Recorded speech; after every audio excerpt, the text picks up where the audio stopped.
really excited for today because today is the very first one of our new feature called Dear Dawni. And today's question is from Kenya. And her question was, how do I market myself to start my own business? Okay. I love this question. Oh my gosh, that's good. Whew. Little moment there with my coffee.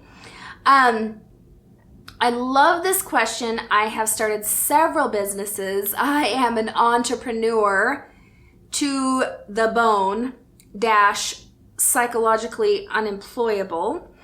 I cannot handle someone else telling me what to do.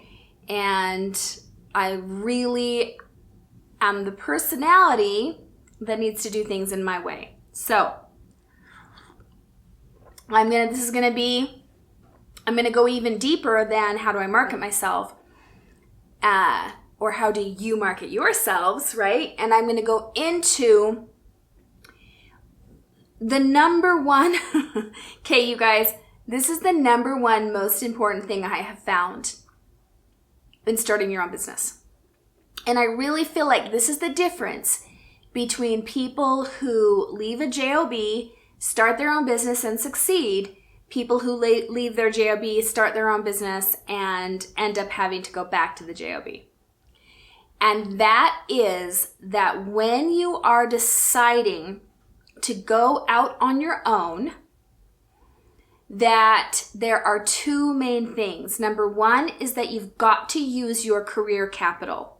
So what I mean by that is you don't spend all these years learning a certain set of skills in your career and then switch to your own business that's a completely different set of skills that you're not practiced at, that nobody knows you as that it's not your genius.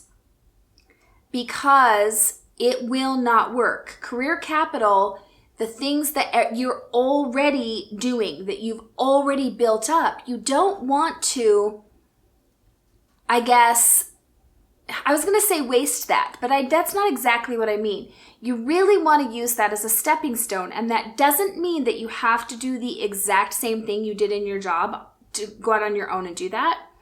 But it does need to be something that you are very skilled and practiced in.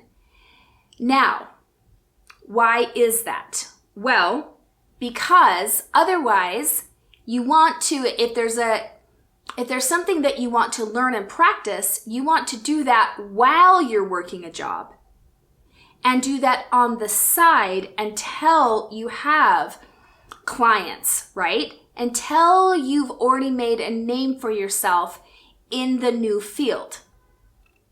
Does this make sense? I really feel like people will choose something of theirs that's like a hobby or an interest and try to do a business around it. And that's really not exactly how it works if you haven't built up everything that you need to be able to do that, especially if you're wanting to go full time.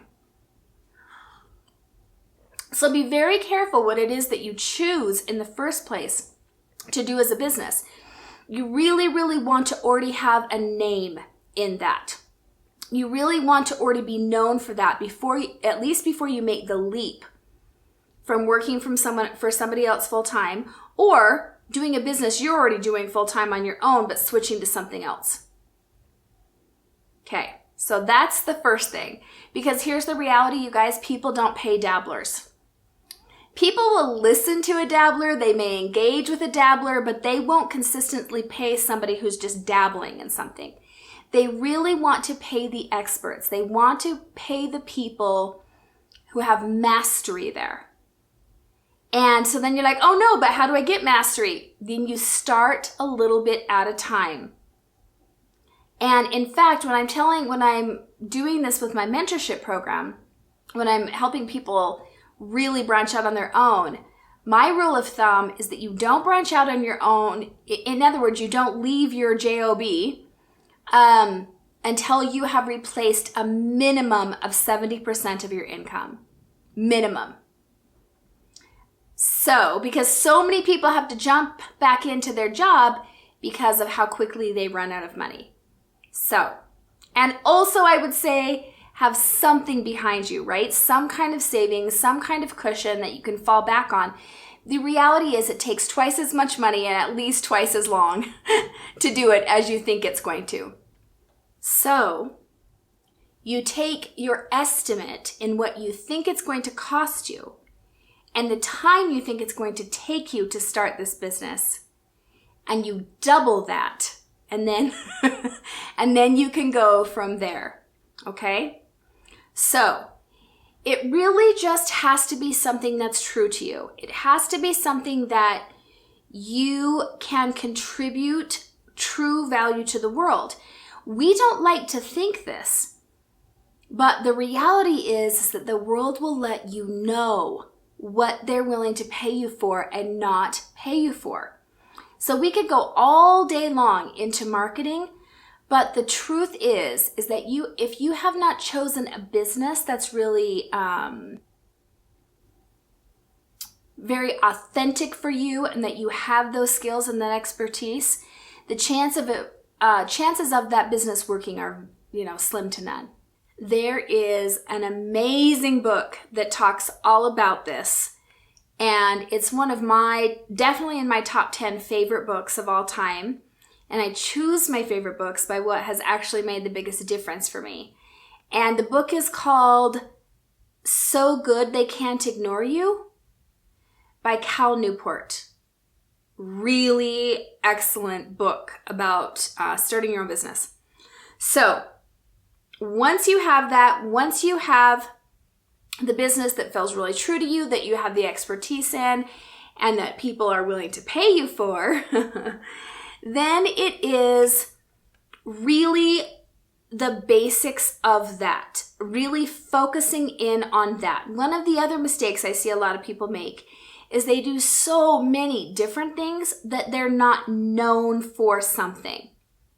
They're not known as, when you think of so-and-so, you think of travel, or when you think of so-and-so, you think of massage or whatever. And sometimes when you're changing from one to the other, when I was changing from photography, which I used to do full-time, into, to be known as a life coach, which I now do full-time, it took a minute. And I still do photography, so it's not like I've had to give that whole thing up. But I do think that most people, when they think of me now, think of the coaching piece of it. So be patient while it takes time. But really do try to focus in on, it doesn't mean you can't add different things to what you do, but have the basic thing that you're known for. From there, it's logistics, right? Depending on your business. Do you need a website, business cards, advertising?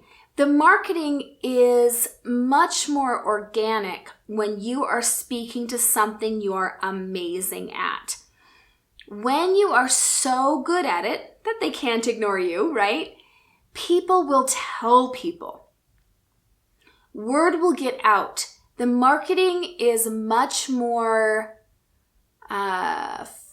unfolding and organic when you've chosen a business that you 100% embody.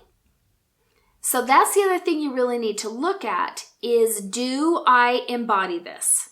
So,